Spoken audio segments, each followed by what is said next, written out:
Good morning, good morning, good morning. It is a beautiful, beautiful morning, especially if you're a Philadelphia Eagles fan. Super Bowl 59 has wrapped up, and man, I cannot be on a higher high this morning.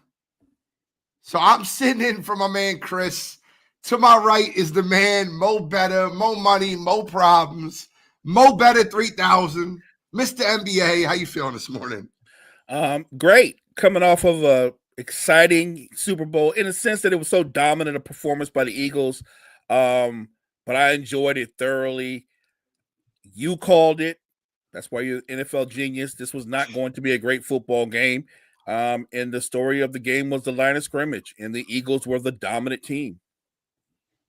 You know, I will say this, right? And this is gonna let me get it out now because it is a little bit of a negative towards the Eagles, and there shouldn't be any negative towards the Eagles, but I have to get it out now.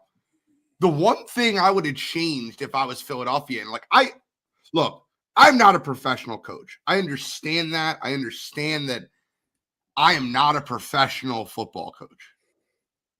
But what the Chiefs did in this football game defensively was we are going to stack the line of scrimmage and stop the run. The Eagles played into that by playing a lot of bunch formations. So they weren't able to run the football because they didn't spread the formation. And granted, Jalen Hurts absolutely made them pay for that. There's one thing I'll say about Jalen, right? He's one of those guys that, like, in a game he's supposed to win, he probably doesn't. He probably a little bit too conservative. Sometimes a defense can throw him off guard and he looks shell-shocked. But when the moment is brightest, like last drive of the game, Super Bowl, like I think of the overtime drive versus the Buffalo Bills, I think of when the moment is the brightest, when the game is the biggest, the guy always shows up. He always shows up. But if I were to critique one thing that Kellen Moore did yesterday, it would be they kept trying to run out a bunch, and that plays right into what the Chiefs were trying to do defensively. With that being said, that's the only negative thing I can say about the Philadelphia Eagles yesterday. Their defensive line absolutely, it was one of the wildest stats I've ever seen. They sacked Patrick Mahomes 6 times. They pressured him on 53% of his dropbacks, and they didn't blitz 1 time. That was the front 4 versus Kansas City's 5 and sometimes 6. They were leaving a running back in there to block. Travis Kelce was chipping. Noah Gray was chipping. 4 guys versus 6 and an elusive quarterback. That defensive line ate last night. And they ate the entire night. They all impressed me, but I watched multiple plays where Sweat would make multiple efforts on one play. Like he would get by, get blocked, but his motor was relentless. I didn't really realize how fast he was, like his speed. Yeah. Like there was times when it looked like Patrick was going to get ready to take off, and Sweat would just he would just bottle him up real quick from behind. Like it was one of the more dominant defensive performances I've ever seen from a defensive front, and it was amazing. Like you said, they did all that without having to send anybody else. I saw Pacheco try to chip, and they were running through him. Like they were just relentless the entire night. And at the same time, I thought the defense as a whole was terrific. Like people forget, I know you don't, that they got Quinyon Mitchell in the draft, but they got Dejon in the draft. Like he dropped. He was a steal, and he's been absolutely insane all year long. Like there are so many, there's so many imprints on this team where you can go, that's Howie Roseman. That's Howie like he is, we say it often. It's a fact, by far the best GM in all of football. It was just a terrific performance. And I love what you said about Jalen Hurts. I know people like to project ahead. I'm looking at Jalen Hurts, and the first thing that came to my mind was Jalen's one of those guys I see is going to have a terrific career. What if Jalen Hurts wins multiple Super Bowls But you know how the league is. They'll give you the perception of, well, Jalen was never the best quarterback in the league when he was at the best of his game. And I thought, well, Eli, we were just talking about Eli Manning not being first ballot Hall of Fame, but being a Hall of Famer nonetheless. I think Jalen Hurts is on track to be a Hall. I know this is most talking crazy. I don't think it's crazy talk. I think Jalen Hurts is a terrific quarterback. I remember when they got Saquon, I said Saquon's going to have a season similar to McCaffrey. He actually had a better season than McCaffrey, but I thought Jalen Hurts would be an MVP candidate. Now, he had a little bit of an up and down season at one point. I think Jalen Hurts is a terrific football player, and I think he's one of those guys, like you said, and I agree wholeheartedly. He comes up big when needed. He has intangibles that a lot of quarterbacks who are more talented don't have. I'm a huge Jalen Hurts fan. I don't think it's hyperbole to say that he's on track to have that kind of career. And watching the performance that he put on, like there were a couple times when the Chiefs sent people and he felt it and he knew when to run. He knew when to take off. That drive where he kept taking off and he got those long runs. I'm so impressed with him. I think you told me this one, that when people blitz him, he's, if not the best, one of the best at beating the blitz. He showed that again last night. So he's the best when he's in the blitz, when he's not pressured, when the blitz is picked up. So he's very good at, because what it does is, and this is Jalen's biggest problem, he's not great. He doesn't maybe trust his arm or trust his read in zone defense. Teams beat him a ton with zone. So when a team blitzes, playing matchup zone is very tough to do, right? So when a team blitzes, more often than not, they're running man. So he's very good against man defense. He's one of the best quarterbacks in the league versus man because he knows this is my guy. That's the defender. I have to throw it in a window to where my guy can get it in the defense. And he's got so many guys that can win those one-on-one battles, right? He's got A.J. Brown. He's got Devontae Smith. He's got Dallas Goedert. Jahan Dotson, 2 huge plays last night. Yes. He's got Saquon Barkley. He's got guys that can win one-on-one battles, which is why he's so good against the blitz. But I'll say this about Jalen, and my man Godfrey's going a little bit over the top, right? Like he's in the chat last night, like it's Patrick Mahomes, Joe Burrow, Jalen Hurts. Like he's putting him ahead of Lamar Jackson and Josh Allen because he has a Super Bowl and because he has a Super Bowl MVP. That's not the case, right? I think last night Jalen moved into 5th. I think you can put him above Matt Stafford after winning a Super Bowl MVP and winning a Super Bowl. Like, I think that's the point where he could be at. And that's the ceiling for Jalen. I don't think he could be 6. He could be 7. I can hear an argument that Stafford's still better. I can hear an argument that, like, you might, like, think Justin Herbert's a better quarterback. I can't put him in the Josh Allen, Lamar realm. But what I will say is this. He wins. And if you remember, and Mo, I know you remember, but there's a lot of people that don't remember. Brady at the beginning of his career wasn't dominant. He wasn't like this great quarterback just slicing and dicing people up. He just figured out ways to win. And I got to give credit to the broadcast last night. I hate doing this, but it's the truth. Tom Brady has improved so much from his first game, calling a game, to where he was last night, to where he's been throughout the playoffs. It's incredible. Fox is showing you that investment into grabbing Tom Brady and putting him in the booth was a smart investment. The guy, and even his interview where he said, I was not the fastest. I was not the strongest. Where I was the best at was processing a defense. And he was talking about the Kansas City Chiefs and when they won the Super Bowl for Tampa Bay. He said, I knew their defense better than they did. That's how much studying I did. I could walk out of the huddle. Oh, they're blitzing. Okay, I got to go here. Oh, they're running cover 2. I got to go here. I was the best at processing and analyzing. That's where Jalen needs to improve at, right? That's what will put him top 5 or top 4, top 3. That's how he'll pass Josh, Lamar, Joe, is by being able to process defenses better. Because that athleticism, he's 26 years old, right? That athleticism is not going to last forever. Like him being able to just, and he takes a lot of hits for a big quarterback. Like he's very Cam Newton like the way he plays the game, right? He takes a lot of hits for being the quarterback. It won't last forever. That shoulder is going to get dinged up. That body, those legs are going to get chipped out. You even seen it this year with Washington. They made a clear, concise point. Hey, I don't care if we get the 15. We're going to hit him.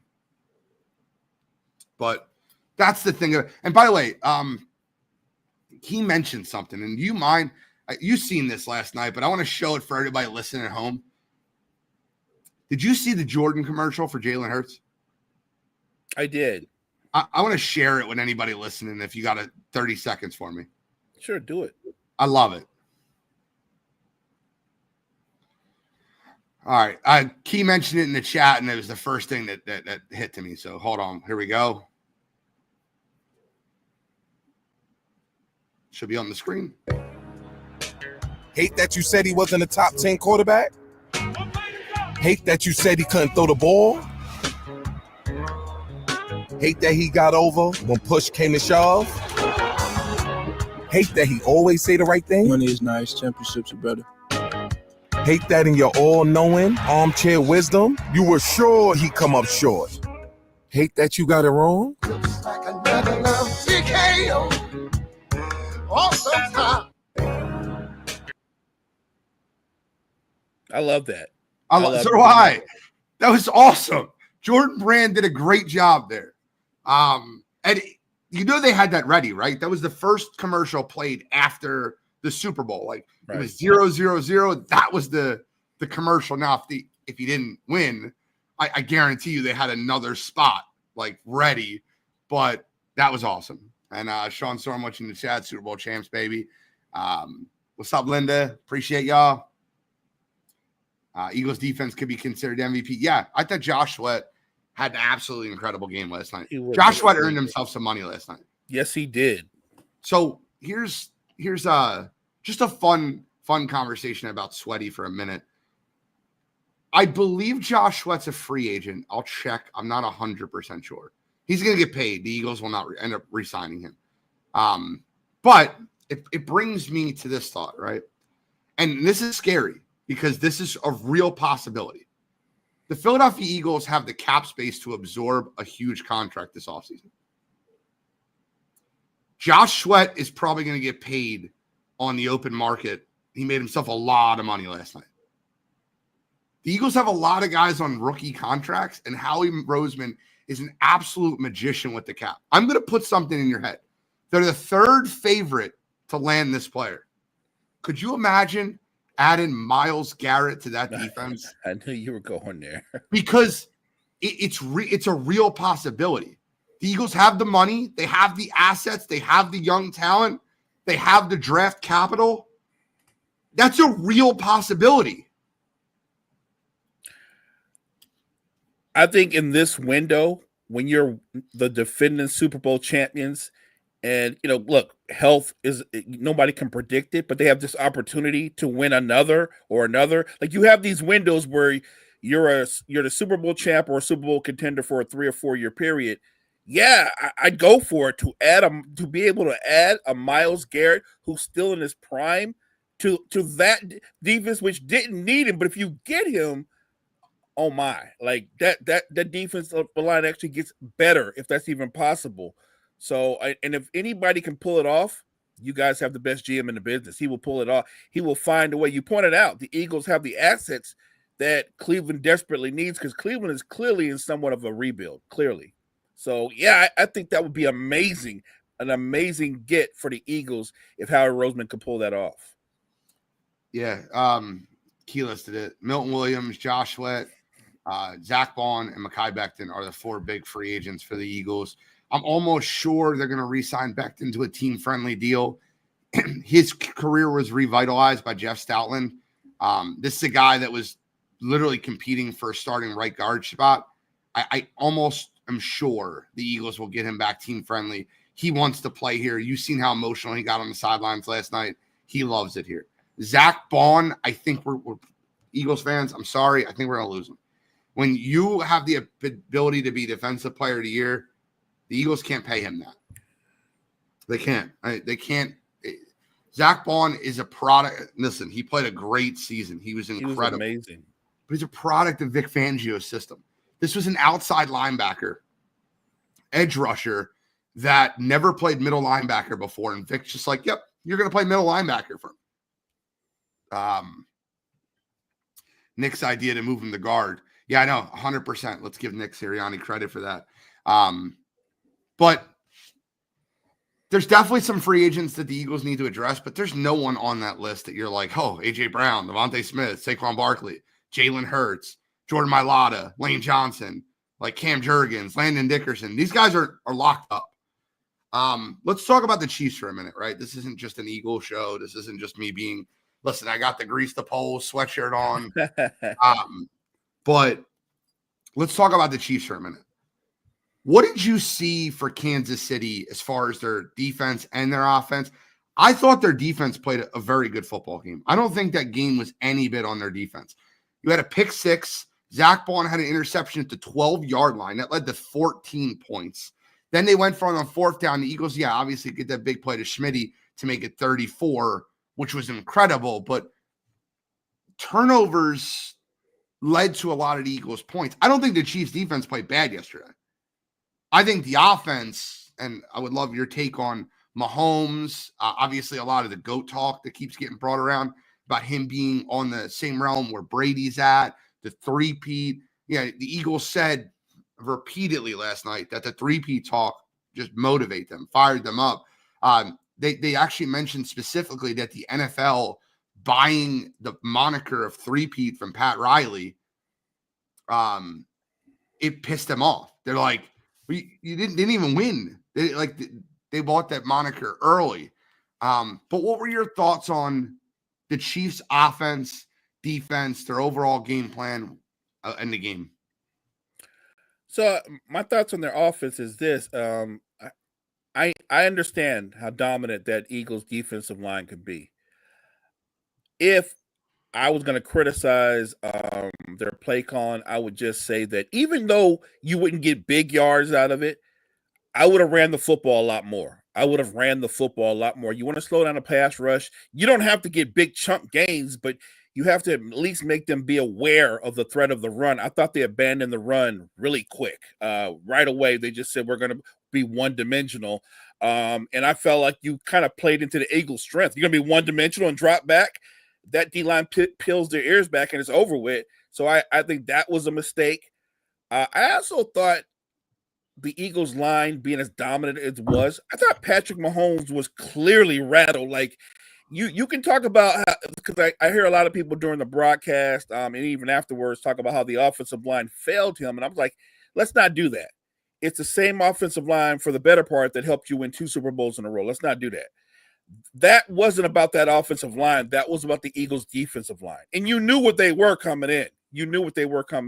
So I thought that Andy Reid and the OC failed in that they didn't commit to the run. I'm not saying that we're going to run over the Eagles because that's not going to happen. But you want to help out a quarterback that's being just thoroughly derailed. Hand the football off. I don't care if Pacheco gets 2 yards of carry. Hand the football off. By the way, it's what the Eagles did. You knew they were committed to stopping Saquon, but you still got to hand them the football. And that mattered. I thought Kansas City bailed on the run too fast, and they played into the Eagles' strength. I thought Mahomes I've seen him rattle before, but not to this point. Not to where he was seeing ghosts. He was the most rattled I'd ever seen him. And it's interesting because you brought up the three-peat talk and the GOAT talk. Look, Patrick Mahomes is terrific. Any measure of accolades and flowers we throw his way, I think he's earned those. Yeah. But I thought it was foolish coming in to say if you three-peated, immediately that made your dynasty superior to Tom Brady's dynasty. That made you on par with Tom Brady. I just think we kind of have this culture now where there's shortcuts to greatness and we try to move people over really, really quick. I don't know how you move over Tom Brady. We have to remind people he's a 7-time Super Bowl champion. And Pat Mahomes, if they were able to three-peat, it would be a first, and it's amazing. and they should deserve all that credit. But I wouldn't say that they were better than a Patriots team that won 6. My math works that way. They won 6. They won 3. The dominating performance in three-peating would be impressive, but I wouldn't say that dynasty is better than Brady and Belichick's dynasty. I don't see it that way. There's definitely a real recency bias that happens in the NFL. It happens everywhere. NBA, NFL. When you see a guy having a great year, people want to say this is the greatest year. This is the greatest we've ever seen. Yeah, I agree with you. I think that what Tom did, and I think Pat still has an opportunity to get there, right? He's on a ridiculous pace. He's got 3 Super Bowls. He doesn't know a season that starts that doesn't end in an AFC Championship game. Like, he's been to the AFC Championship game every year. That's insane. I want to see what happens when he hits the lull. And the lull is going to happen. It happens to everyone. If it doesn't happen to Pat, I don't know.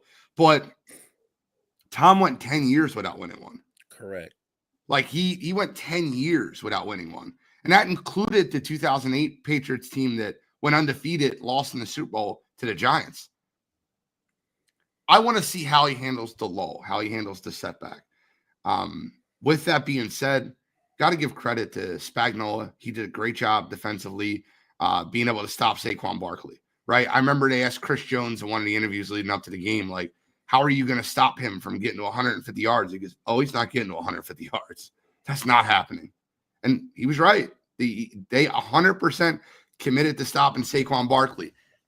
I'll tell you right now, Rex Ryan, although I'm a huge fan of Rex, the Ryan family, he's got to have some pie on his face this morning.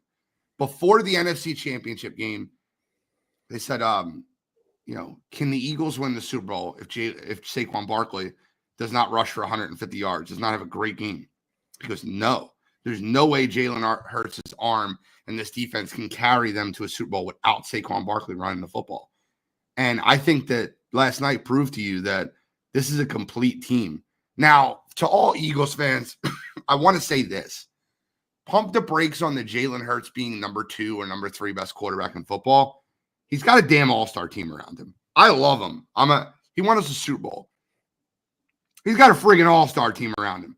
Mo, would you agree with me when I say that the Eagles have a top 5? I'm just going to be very conservative in all these questions. A top 5 offensive line in football? Easily, yes. Would you say they easily have a top 5 defense in football? Easily. How about a top 5 receiving group? A.J. Brown, Devontae Smith, Dallas Goedert?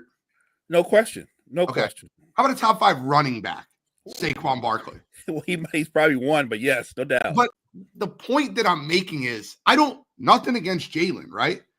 I love Jalen, but like, if you put a lot of quarterbacks in that situation, they are going to look good. I'm not saying they're going to win Super Bowls. I'm not saying they're going to have that clutch gene. Justin Herbert has shown you that he looks great on social media. And not to steal a line from Emmanuel Acho, but the social media quarterback line is pretty damn accurate, because when the moment gets big, Justin Herbert doesn't. And having that clutch gene really matters in a sense that what you're doing. But pump the brakes. He's not carrying the whole offense like Josh Allen. He's not doing 41 touchdowns and 4 interceptions like Lamar Jackson. He's not taking a team that has no offensive line and no defense to Super Bowls like Joe Burrow did. Like, stop. He's there. He's 5. He's 6. He's right there. But let's not go get carried away, Eagles fans. To be fair, I agree with everything you said, but there's another side to it, right? Like, Jared Goff has pretty much all those things we just said, right? And look what he did. So I get it that if you have a lot of talent around you, you should win. But I think Jalen has intangibles that a lot of guys that are more gifted than he is don't have. I also lied to you.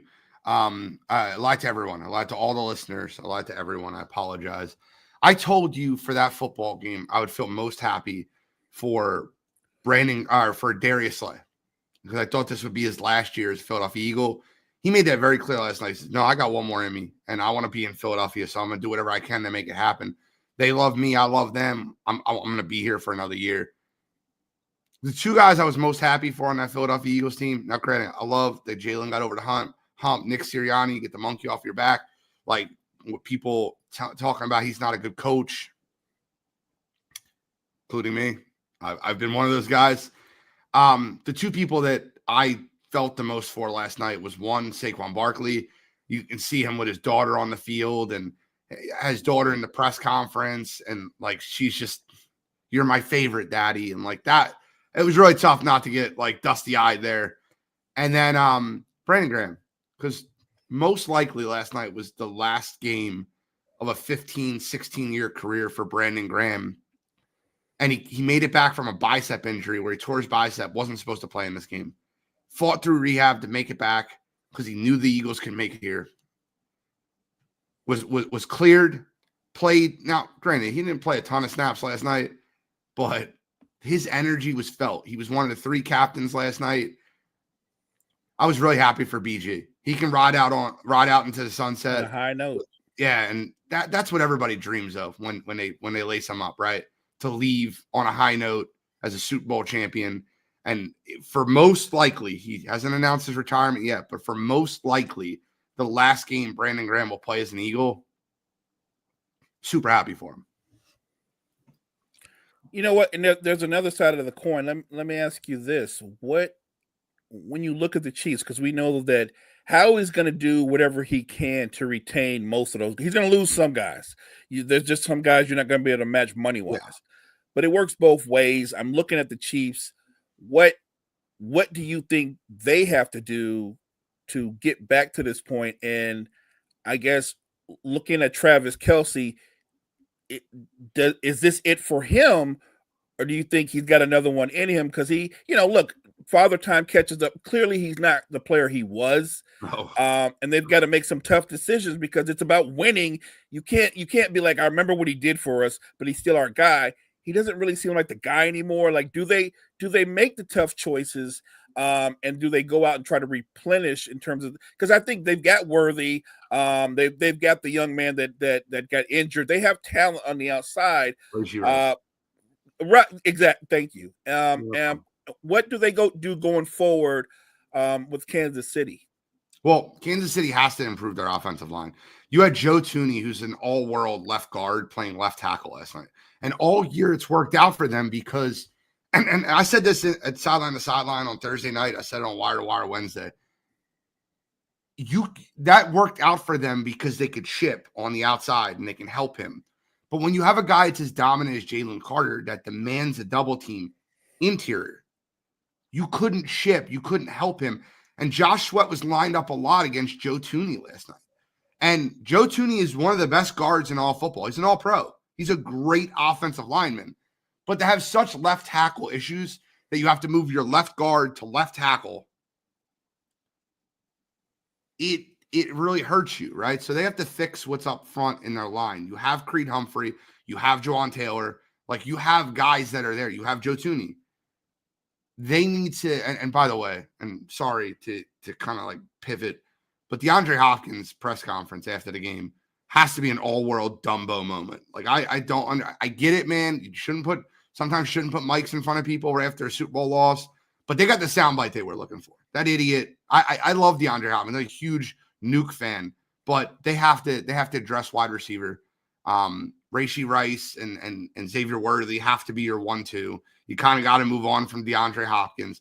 You kind of got to move on from Travis Kelce. Like, he can be there, but he's got to play a lesser of a role. Right. The Chiefs' problems aren't on the defensive side of the ball. They're young. They're fast. They're a great tackling team. Their problems are on their offensive line. And having a number one wide receiver wouldn't hurt Patrick Mahomes. Most good quarterbacks need that. Now, listen, Josh, Lamar, Pat have shown you that they can do it without a number one. But can you imagine what a Jamar Chase would do with a guy like Patrick Mahomes? Ooh, that's insane. That's a crazy thought. But, like, that's what Joe Burrow gets to play with. He gets to play with Jamar Chase. So, like, in this offseason, man, I know that T. Higgins to Washington is already signed, sealed, and delivered. I get it.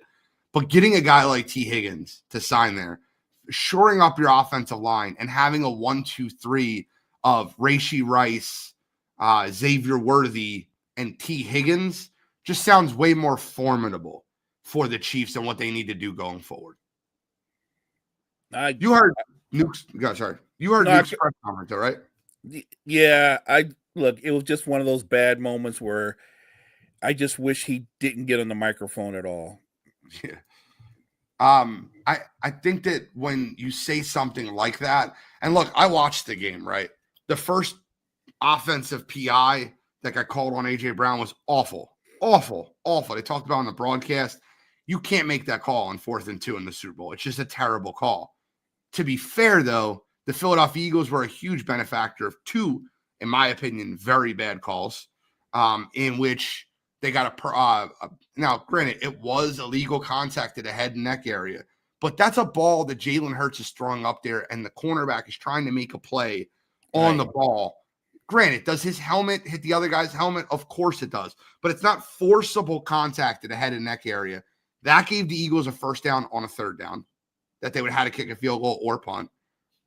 And then on the 2nd and 26 or whatever it was, them calling the personal foul on Saquon Barkley on the screen pass for the late hit.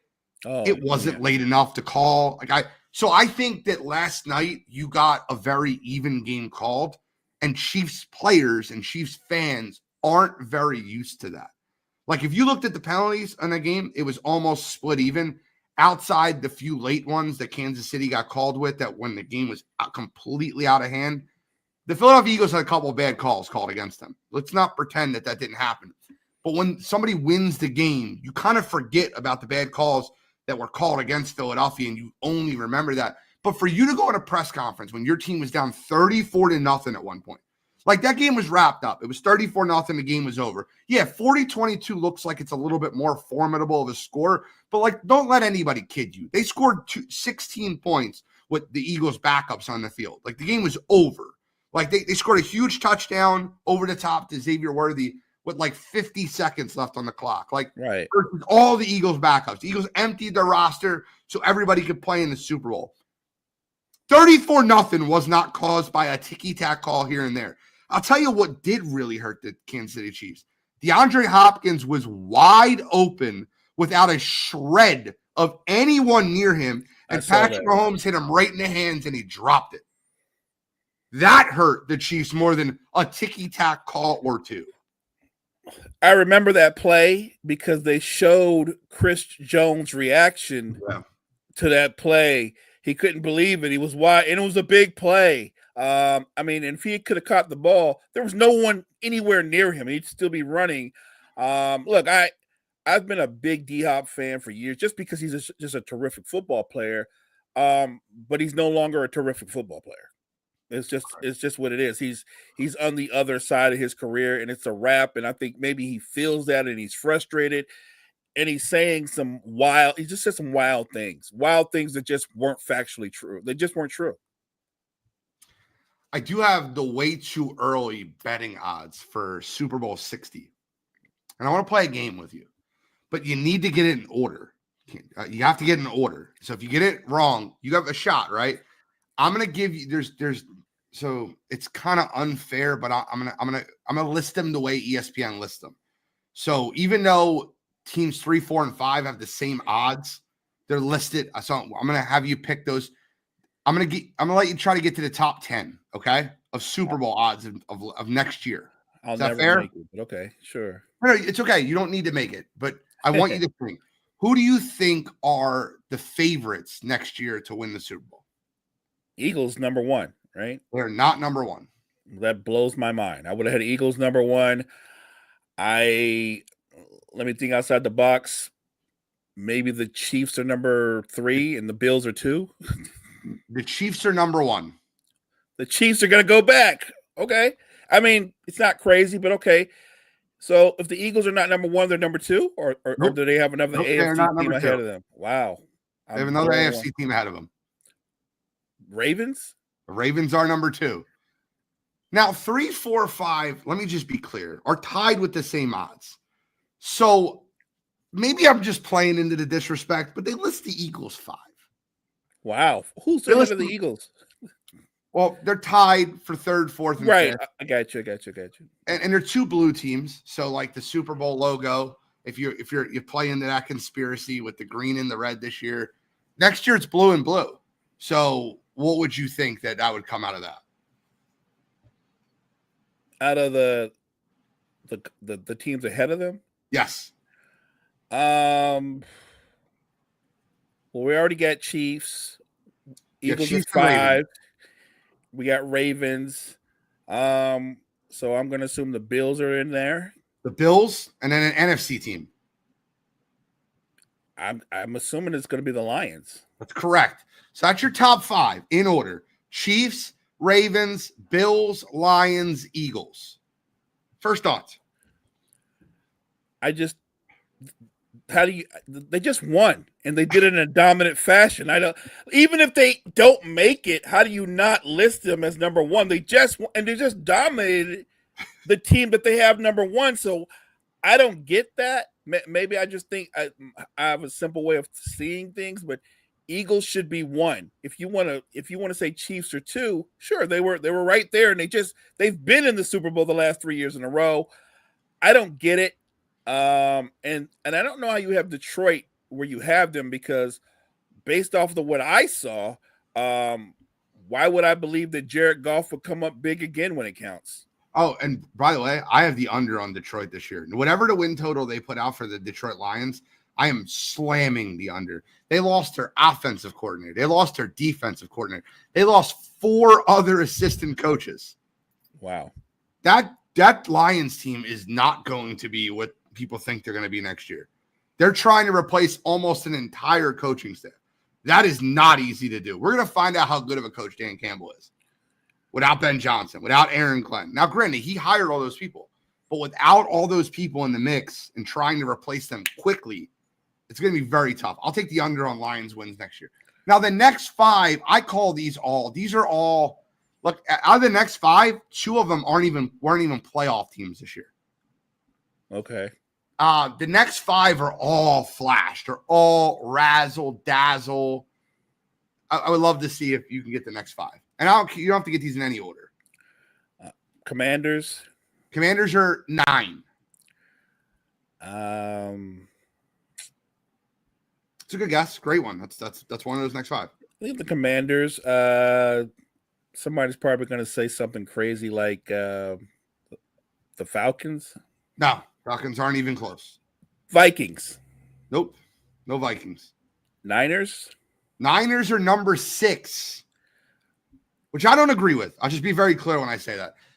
Deebo Samuel just got put on the trade block. They have to pay Brock Purdy this offseason. If they don't pay him, they have to make a decision on Brock Purdy. He has to. I don't agree with the Niners being as high as they are. I don't think they should be 6. I think there's teams that are below them that I would give better Super Bowl odds to. That's fair. 7 is another non-playoff team.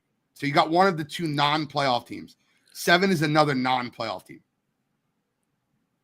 Well, I know it's not going to – I'm going to throw it out there. Jets? No. Jets are probably last. Chargers. Chargers are one of the top 10. They're number 10. They are a playoff team, though. You're missing 1 non-playoff team and 1 playoff team. A non-playoff team, I'm going to say Broncos. Nope. Remember, don't let us get in. The whole campaign at the end of the year was don't let this team get in. Yeah, I remember. And a playoff team. I'm lost. Help me It's out. the Green Bay Packers Right. and the Cincinnati Bengals. People are big on those Bengals. Okay. So I think that'll be really interesting. They're your top 10 for Super Bowl odds. I see Kyle absolutely killed it. Lions, Bills, Ravens too high. Rams are 11. I always, you know what? And I don't know why I didn't mention them. I would have got it wrong, but I would have said Rams. They always find a way to make a run late in the season. They were 11. I think that them trading Cooper Kupp and Matt Stafford continuing to go forward. But I got to ask you, and I know this is the morning sports show, coffee and sports in the morning. What were your thoughts on the halftime yesterday? I mean, I enjoyed it. Okay. I enjoyed it. I mean, I'm a big Kendrick fan. I enjoyed it. I thought, look, nope. A lot of people thought he wasn't gonna do the song. And he teased that he wasn't going to do the song. And I think he went ahead and did the song anyway. And I don't think they thought he was going to do the song. I think he kind of decided, I'm going to do it anyway. I don't care. And I thought there was a moment when he was doing the song when he turns to the camera and literally says, "Hey, Drake." And he's looking at it. Boom. I was like, wow, he just took his petty up to a whole nother level. So look, I just think that's K Dot being K Dot. So I'll give you my full thoughts on it. Let me just be clear. I enjoyed it. I wish he would have had a little bit. But his petty, that Super Bowl halftime show felt to me like the final staple, the final nail in the Drake beef that he had. I think that like him bringing Serena Williams, one of Drake's exes, to dance. I thought having SZA up there, one of Drake's exes. I love like, all of it. I felt like that was just super, super petty and hilarious. What I really wished there was a little bit more features. I wish he would have had Metro Boomin, and they would have played that huge hit that they had with like that. At the end of the day, I thought it was good. It wasn't great. I'm just being. I enjoyed it for what it was. And Kendrick is an absolute wordsmith, and the triple entendres that he has, and I'll tell you right now, the lowercase a on the chain is just the ultimate petty move. Like we all know what that meant, right? A minor. Like that's why he did that. That was right. It was insane for you to spend 40, 50, 60, $70,000 on that chain just to add the ultimate troll job to Drake at the end. But I wish there was a little bit more features. I wish he had more people there. I think you nailed it though. I felt like his entire halftime performance was just about getting on Drake's nerves and coming at Drake. He could have done all the things that you said, and I'm with you on that. I would have liked more of the collabs and the features, but he came in there with a game plan, and his game plan was to be extra petty. He executed the game plan. The game plan that he came in with, he executed. So he's going to go viral, and that's going to be a huge moment for him again. Obviously, he's one of the greatest rappers ever. But the point being is he's going to – I just feel like when you go to a Super Bowl and when you perform in a Super Bowl, and don't take this the wrong way because I know you're out here listening to me and think, oh, Gene, don't take this the wrong way. But I think that – all right, so like I'll give you an example of what I mean, right? I think when you're a hip-hop artist like Kendrick, you have to still try to appeal to the masses. You have 110 million people watching that. It's not just the hip-hop fans. And I felt like what he was appealing to was his audience, and that's fine. But to use I'll give you the biggest example I can give you is I went to see a Rihanna concert. I'm a huge Rihanna fan. And A$AP Rocky opened for her. This is a long time ago when A$AP Rocky had that huge song. And the crowd is a bunch of Rihanna fans, right? It's a bunch of 15 to 28-year-old women. Like it's 80-20 women. It's mothers with daughters. It's a Rihanna crowd, right? Right. They want to hear I love bad bitches. That's what they want to hear. That's all they want to. Like, I'm not saying that you shouldn't add more to it, but when you come out with Long Live A$AP, like your pre-career hits that no one knows that are hardcore hip-hop, it's not playing to that crowd. Facts. So that's kind of where my thought was when I watched the show. No, I agree with you, but I thought that was the whole point of having Samuel L. Jackson there, right? Like if you think about where he was going and what he was saying, it was kind of like Samuel was supposed to be like the warning sign, but it all played into what you just said. Like he's like, don't go too far, know your audience. Like it was all about that, and I think that was Kendrick saying, yeah, I could play to the masses, but I really want to get at Drake. Samuel L. Jackson was such a great addition to what he was doing. Like Uncle Sam and that. Right. I love that. I loved the Country Divided where he stood in between the flag. I love the symbolism. Right. I love a lot of things he did on stage. So for me, a 39-year-old guy that is from Philadelphia that understands what he's trying. It's just, to me, it was great for what he did. I wish that he played a little bit more, like just slide a little bit more. But the Samuel L. Jackson thing was great. It was. All right. 45 minutes, all Super Bowl, all football, all early talk. We do have other topics. This is Coffee and Sports in the Morning. And I'm sure all week you'll hear different people giving their takes on the Super Bowl. Philadelphia Eagles fans, I'm sure on Friday at that parade, there'll be a million of us. You know, this is an accurate statement. Some viewers weren't going to like it no matter what Kendrick did. You're right. You're right, Kyle. I don't disagree with that. And I think we both know the viewers that you're speaking of. There was other things that happened in sports the last few days. I want to start with a couple of firsts, right? Anthony Davis' first game as a Dallas Maverick. Could that not have started any better for him? Like, you watched that game, he was absolutely dominant. And he went out there to prove a point, and it was very obvious what he was trying to do. I want to give him credit. I felt like he played great. In the same respect, I mean, he turned into Anthony Day-to-Day Davis again. Left the game injured. I mean, he had 26 points, 16 rebounds, 3 block shots, 7 assists. Like, he was incredible. The vision was there. Then he left hurt. Your thoughts? Well, is everything you said. I'm a UJD fan, so I actually was rooting for him to come out and have a big game, and he was doing all those things, and then he gets the injury, and they said he could miss up to a month. He could miss up to a month, and you're talking about him missing up to a month with a Mav team. I believe they're 2 games over 500. They won't be over 500 when he comes back. No. I mean, because you took away your best player in Luka and replaced him with a very good player in Anthony Davis. But Anthony Davis not being there for a month I don't know, man. It's not a good look for the Mavs organization. But you could see the vision why he was out there. Like, let's not pretend we didn't see the vision why he was out there. No, I get it, but and I'm sure Nico Harrison is going to say that to the fan base, like, you guys saw what I saw.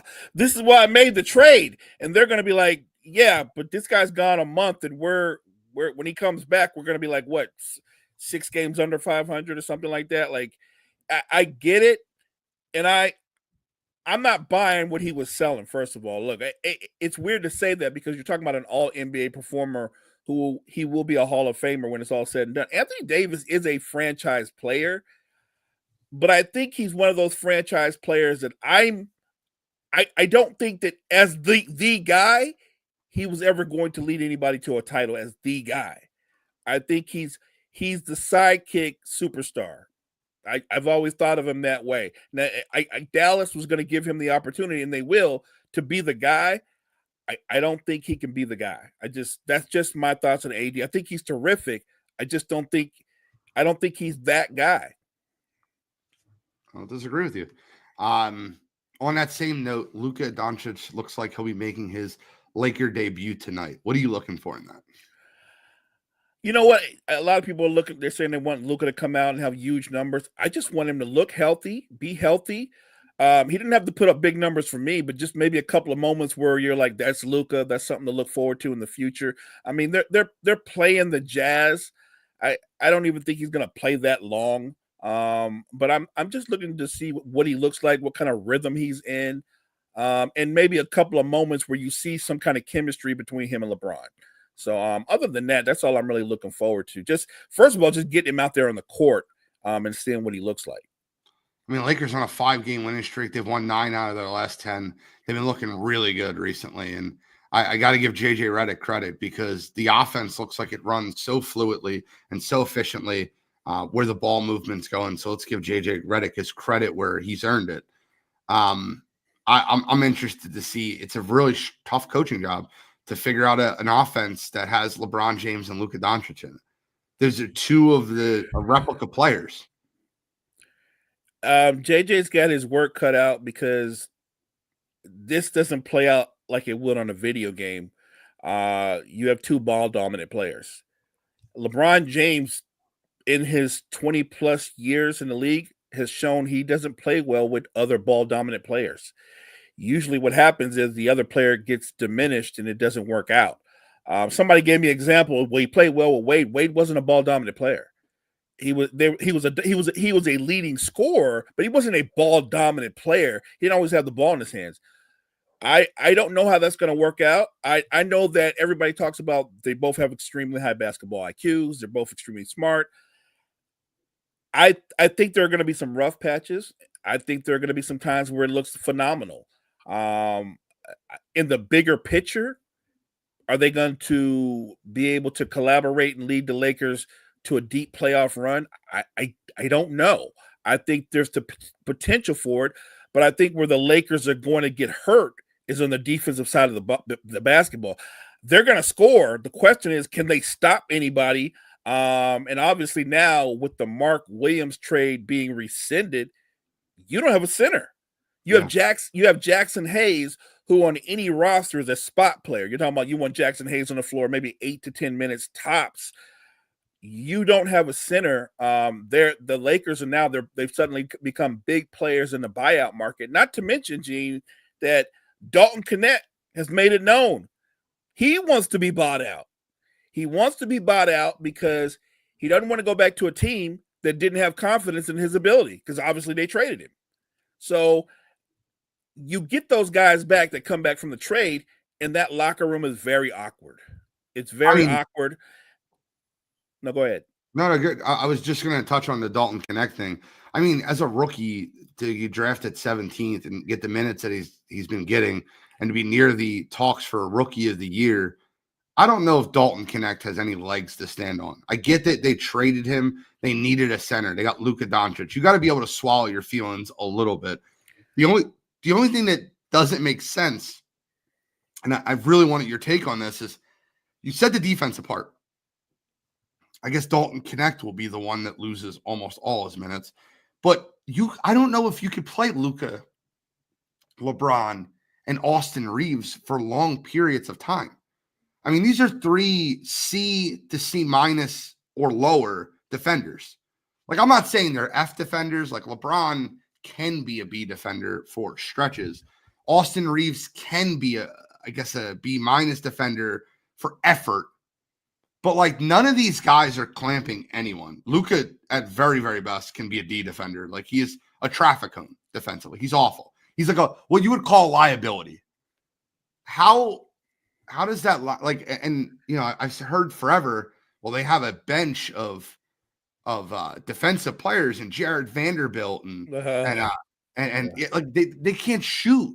Like, you can't put those guys around LeBron and Luka and expect them. They can't shoot. I'm glad you pointed that out. I'm a diehard Laker fan, and I'm arguing with other Laker fans going like, right, all those guys are defensive specialists, but the problem is they can't shoot. So when they're on the other side of the floor, everybody's loading up on LeBron and Luka, because who cares if Vanderbilt's wide open? It doesn't matter. He can't shoot. You don't know. I mean, Cam Reddish is one of the greatest what ifs, and everywhere he goes, we talk about his potential, what he could be. It's not going to happen. It isn't going to happen. He's not even good as a role player. So yeah. I just, the defensive side of the ball is where the Lakers are going to struggle. And I think there will be nights where they struggle on offense because, like you said, how do you play Austin Reeves with LeBron? Because Austin Reeves needs the ball in his hands too. He needs the ball in his hands too. And as a Laker fan, what I do know is prior to the Luka trade, every night teams targeted Austin Reeves. And I guess the only relief he's going to get is they're going to target Luka more than they target him, but they're going to target both of them. And LeBron is capable, you're right, of being a really good defender on some nights, but he's horrible in transition defense. He's hard. The Lakers are one of the worst teams in transition defense. We can talk about them needing the big, but they've got their hands full. And on a side note about the Knecht thing, I get why Knecht feels slighted, but you pointed it out. You were getting plenty of minutes. You were doing well. Here's the thing that Dalton Knecht needs to understand. The Luka trade came out of nowhere. It wasn't part of a huge plan. One night, on a random night, Nico Harrison goes, what do you think about Luka coming out, and if you're if I'm the GM and I have no experience as being a GM, I'm like, yeah, let's do that. Let's do that tonight.